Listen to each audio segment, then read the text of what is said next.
Olá, vamos continuar estudando a nossa LDB. Falaremos agora sobre a educação infantil, que é a primeira etapa da educação básica. Bom, a nossa LDB diz que a finalidade da educação infantil é o desenvolvimento integral da criança até 6 anos de idade em seus aspectos físico, psicológico, intelectual e social, complementando a ação da família e da comunidade. No texto da nossa LDB, está explícito que a educação infantil será oferecida até as crianças de 6 anos de idade.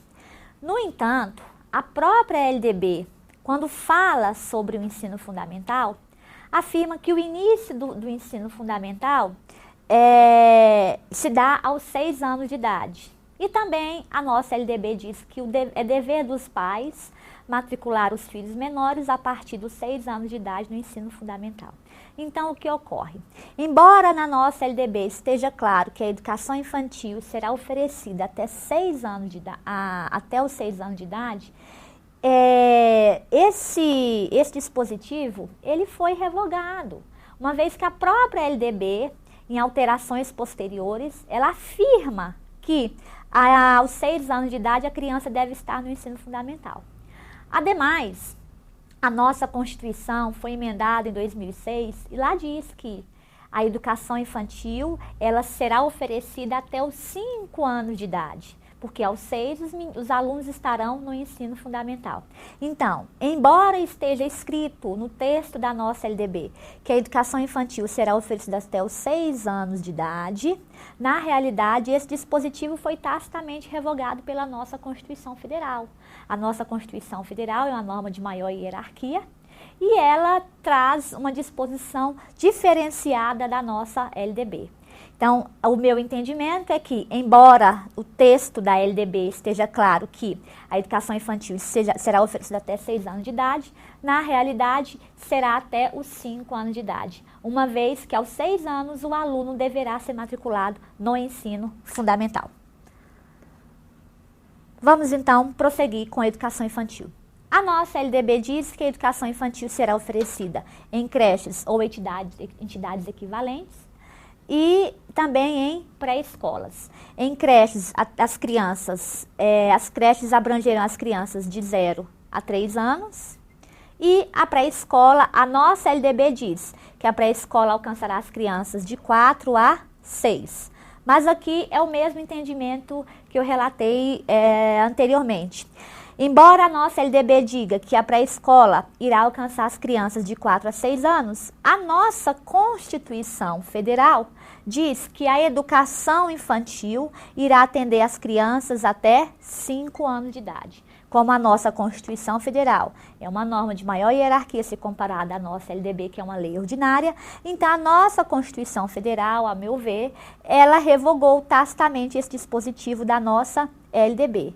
Então, no meu entendimento, as pré-escolas atenderão as crianças de 4 e 5 anos. Uma vez que aos 6 anos de idade, essas crianças devem ser matriculadas no ensino fundamental. Dispositivo, inclusive, que está na própria LDB.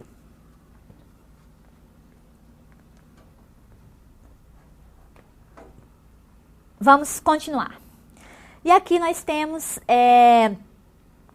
o dispositivo que traz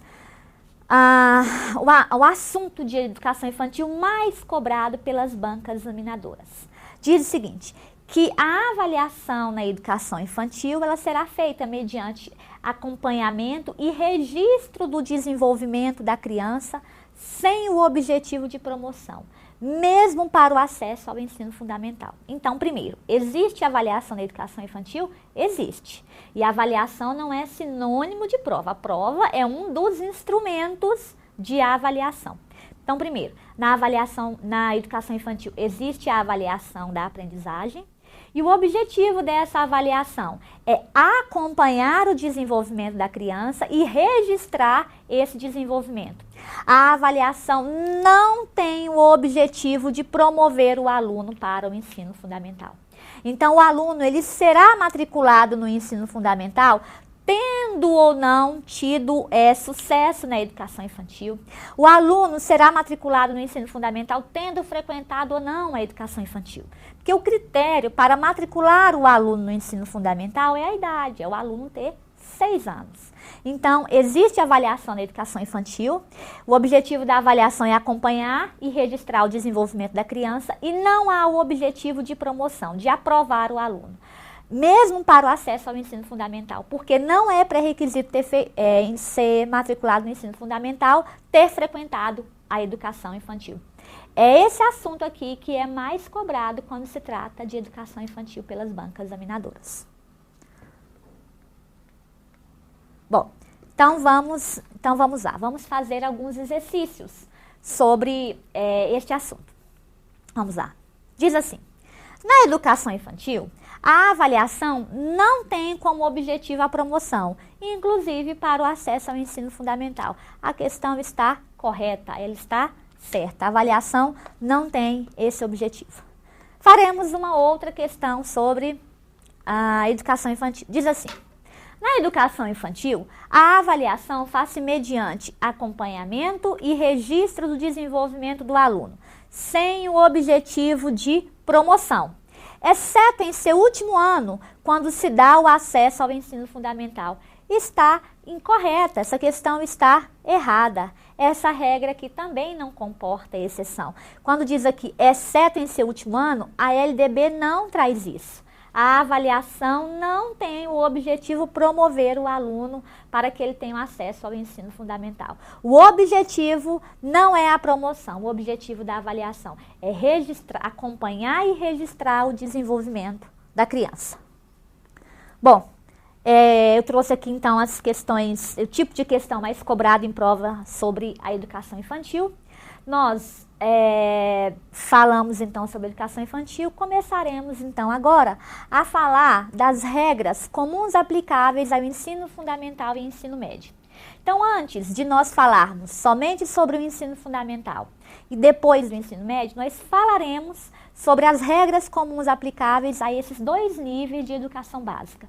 Essas regras são muito cobradas pelas bancas examinadoras, sobretudo em concurso para professor, porque os professores, eles de educação básica, boa parte deles trabalhará ou com o ensino fundamental ou com o ensino médio.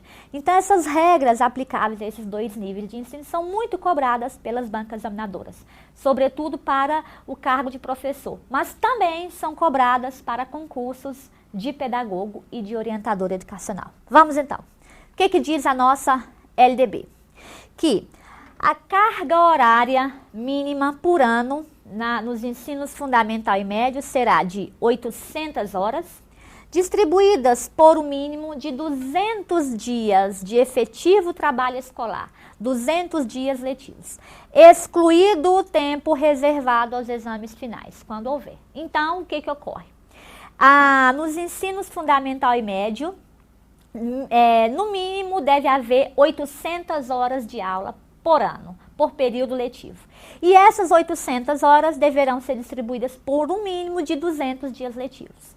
Se a gente fala em mínimo, isso quer dizer que num sistema de ensino, a carga horária pode ser de 1.000 horas.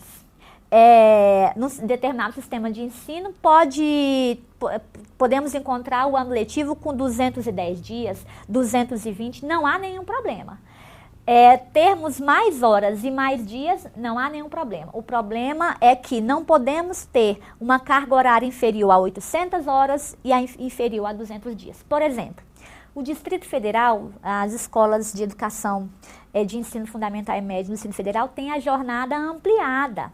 E pela jornada ampliada, os alunos têm 200 dias 200 dias letivos, mas eles têm 1.000 horas, porque a jornada escolar é de 5 horas. Isso no Distrito Federal, que é um exemplo de que eu posso ter uma carga horária superior a 800 horas, mas eu não posso ter inferior. E aqui um detalhe importantíssimo. Está excluído o tempo reservado aos exames finais. Então, se lá no calendário tiver previsto que um determinado dia é para fazer a avaliação de recuperação naquele dia, um exame final, aquele dia deve ser excluído dos 200 dias letivos. Esses 200 dias são de efetivo trabalho escolar, é de trabalho de ensino para promover a aprendizagem. Se tiver um dia reservado apenas para fazer exames, provas, esse dia ou esses dias deverão estar fora desses 200 dias letivos. Vamos continuar. Examinando as regras comuns aplicáveis ao ensino fundamental e médio. Bom, aqui eu tenho a progressão parcial. Aqui, progressão é o aluno ser promovido. Ele vai ser promovido parcialmente. É aquilo que é muito conhecido como a dependência. O aluno, ele é aprovado para a série seguinte, mas ele fica, entre aspas, ele fica devendo uma disciplina, 2 disciplinas da série anterior. Essa progressão parcial, ela é prevista na nossa LDB e pode ser aplicada nos ensinos fundamental e médio. Somente dentro do ensino fundamental ou dentro do ensino médio. Aí o que diz a nossa LDB? Nos estabelecimentos que adotam a progressão regular por série, ou seja, aqueles estabelecimentos que adotam aquele tipo de organização por seriação, eles podem admitir formas de progressão parcial, em que o aluno ele é aprovado, mas ele é aprovado com uma pendência em relação ao ano anterior. E aí, para que possa ser admitida a progressão parcial, tem que ser preservada a sequência do currículo. E essa progressão parcial, ela deve estar prevista no regimento escolar daquela instituição de ensino. Então, a instituição não é obrigada a admitir a progressão parcial, mas ela pode, aqui dentro do ensino fundamental e também do ensino médio. Não pode o aluno ser aprovado do ensino fundamental para o ensino médio e vir para o ensino médio e ficar, entre aspas, devendo disciplina do ensino fundamental. Isso não é previsto. A progressão ela vai se dar no ensino fundamental ou no ensino médio. Vamos continuar.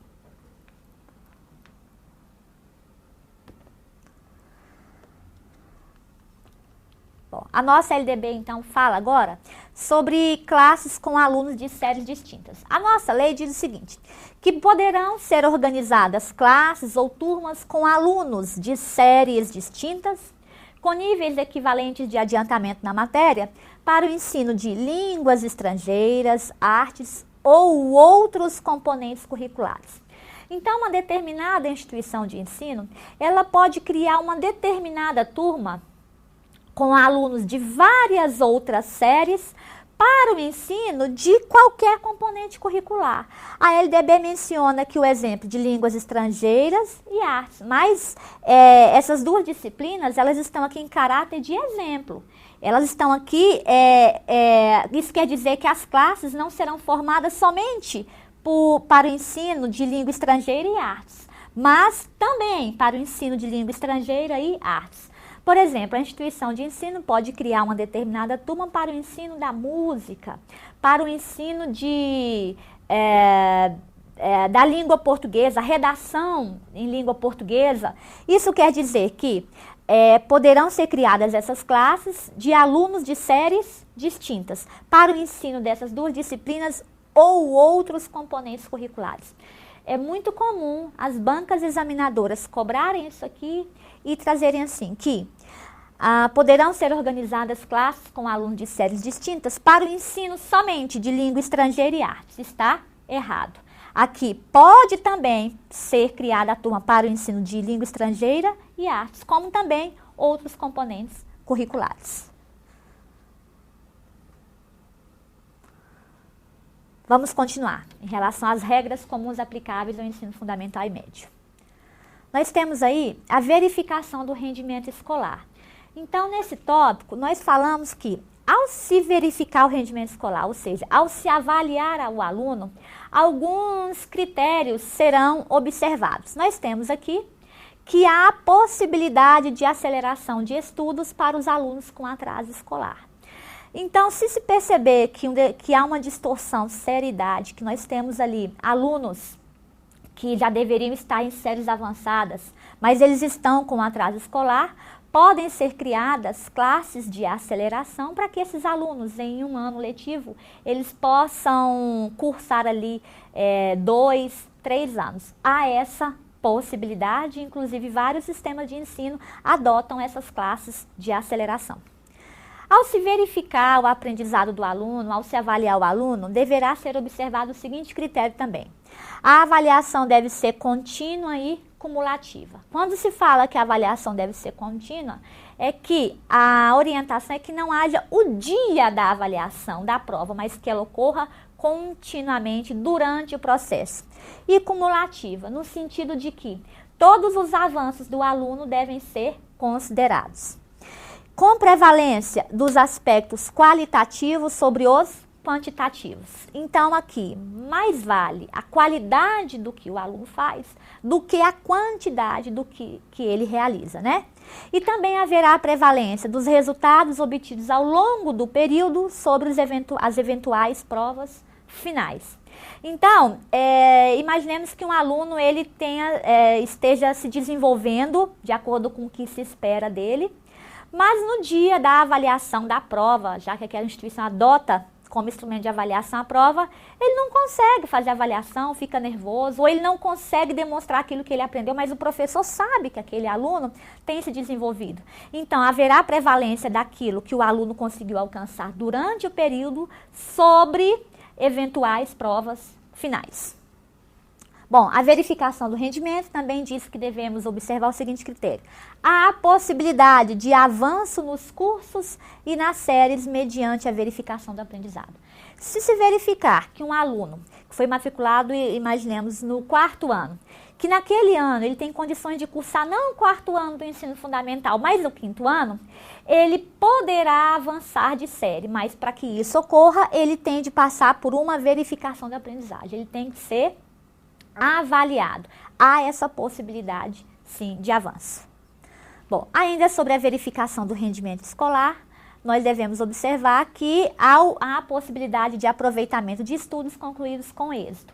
Isso quer dizer que se o aluno já tiver cursado uma determinada disciplina de maneira formal, que não seja naquela escola, aquela disciplina não pode ser aproveitada. Imaginemos, por exemplo, que o aluno esteja no 7º ano do ensino fundamental e ele lá tenha o ensino como língua estrangeira, o ensino do inglês. E ele já tenha concluído o ensino de inglês numa instituição de ensino de línguas estrangeiras.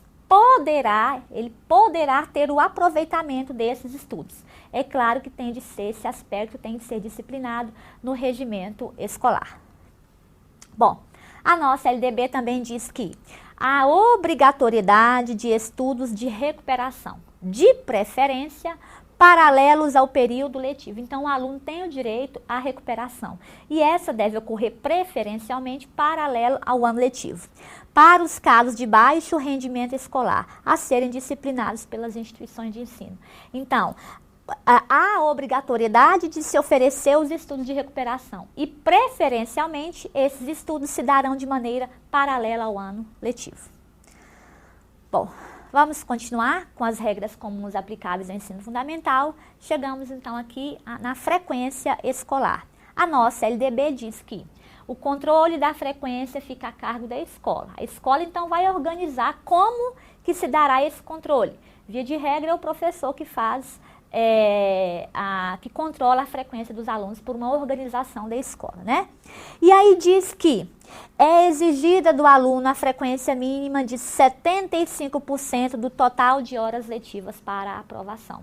Então, eu tenho o total de horas letivas, o aluno, ele tem de cumprir no mínimo 75%. Os outros 25%, o aluno tem o direito de faltar. As bancas examinadoras, quando cobram esse assunto, elas gostam de cobrar esse percentual. Lembrando que esse percentual ele não está atrelado ao aproveitamento do aluno. Ele pode ser um aluno que se saiu muito bem em todas as disciplinas. O fato dele ser um bom aluno, isso não quer dizer que esse aspecto irá abonar as faltas dele. Ao aluno só é permitido faltar 25%, porque ele tem de cumprir no mínimo 75% da carga horária. Bom, nós faremos agora algumas questões sobre esses assuntos que nós abordamos aqui. Vamos lá, diz assim, ó. Se o aluno tiver um número de faltas que ultrapasse até 20% da frequência, não poderá ter a progressão para o ano seguinte. Não, está errada essa questão. Aqui diz, ó, se o aluno tiver o número de faltas que ultrapassa até 20%, diz que ele não poderá ter a progressão para a série seguinte. Está errado. Se o aluno pode ter até 25% de falta, se ele tem 20%, isso quer dizer que, tendo aproveitamento, ele poderá ter a progressão para a série seguinte. O percentual é de 25%. Diz assim, a letra B. O aluno deverá ter obrigatoriamente 75% ou mais de frequência para ser considerado apto à progressão para o ano ou a série seguinte. Essa questão está correta. A anterior estava errada, que o aluno deve ter obrigatoriamente 75% ou mais de frequência. O mínimo é de 75%. Vamos continuar fazendo outras questões em relação a esse assunto. Diz assim. O aluno que tiver até 50% de frequência e média superior a 80% do previsto regimentalmente, poderá ser aprovado para o ano ou série imediatamente posterior. Está errada, essa questão está incorreta. O aluno que tiver até 50%, não. O aluno ele pode ter até 25%, ele pode ter até 25% de falta. Isso quer dizer que ele tem que ter 75% de frequência. O aluno não pode ter só 50%. Se ele tiver só 50% de frequência, ele não pode ser aprovado para a série seguinte. Mesmo que ele tenha um excelente aproveitamento, uma vez que a frequência ela não está relacionada, esse percentual de frequência não está relacionado ao aproveitamento do aluno. Então, a questão está incorreta, errada. D. O percentual de faltas acima de 25% não interferirá na progressão do aluno para o ano ou série seguinte, desde que não ultrapasse mais que 10% desse total, ou seja, 27,5%. Está errado. Quando diz aqui que o percentual de faltas acima de 25% não interferirá, está errado. Um percentual de faltas acima de 25% interferirá sim. Esse percentual impedirá que o aluno tenha a progressão para a série seguinte. Então, a questão está errada, a questão está incorreta.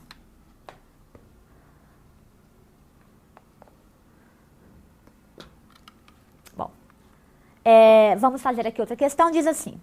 A escola é responsável pelo controle da frequência dos alunos, sendo exigida para a aprovação do aluno a frequência mínima de 75% do total de horas letivas. A questão está correta. Aqui diz que a escola é responsável pela frequência e é exigida a frequência mínima de 75% do total de horas letivas. Então, a questão está certa. Como vocês podem perceber, as bancas examinadoras gostam de cobrar o percentual de frequência, que é um item muito simples. Bom, aqui nós temos outras questões. Ele diz assim, a carga horária mínima anual de aulas é de 800 horas, distribuídas em 200 dias letivos de efetivo trabalho escolar, incluído o tempo utilizado em exames finais. A questão está incorreta, a questão está errada. De fato, a carga horária mínima anual é de 800 horas, distribuídas em 200 dias letivos, mas está excluído o período reservado aos exames finais quando houver. Então, a questão está errada. Aqui a palavra incluída tornou o item incorreto. Vamos para a outra. É competência da unidade escolar o controle da frequência mínima exigida para aprovação, 75% do total de horas letivas, conforme as disposições do seu regimento e das normas do sistema de ensino. Certinha, a questão está correta. É competência da unidade escolar a frequência, exigido no mínimo 75% do total de horas letivas. Então, nós temos essas questões que tratam desses assuntos que nós abordamos anteriormente. Nós, então, ficamos com essas questões e nos encontraremos logo após no outro bloco sobre LDB. Um abraço.